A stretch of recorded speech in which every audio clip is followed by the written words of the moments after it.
Good morning mga brads. For today's vlog pala ay nandito tayo ngayon sa Barangay Padlos, Libmanan, Camarines Sur.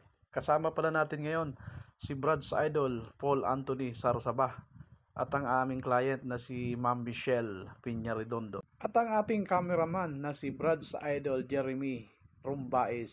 Ito pala yung malawak na taniman ni Ma'am Michelle dito at ang kanyang mga tanim ay mga talong. At medyo na curious lang nga kami kay ma'am at nagtanong nga kami kung paano niya ito inaalagaan at paano niya ito pinalalaki at dumami siya ng ganito karami yung kanilang mga tanim na talong. Base sa kwento ni ma'am ay tiyagaan lang din talaga ang pagpapalaki ng mga tanim nilang ito. Pero ang sabi niya may mga taon naman silang nag-aalaga nito. Itong pananim kasing ito mga brads na talong ay seasonal lamang ito. At tamang-tama ito ngayong tag-init. At talaga namang magaling ang diskarte ni ma'am sapagkat hindi biro mag-manage ng ganito kalawak na taniman.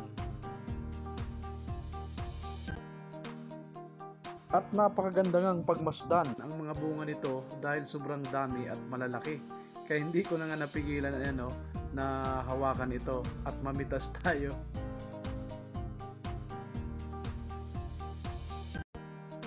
At dahil tapos na nga ang aming trabaho, kaya naisipan na rin namin na mag-vlog dito. At shoutout pala sa lahat ng mga taga-barangay Padlos, Libmanan, Camarines Sur.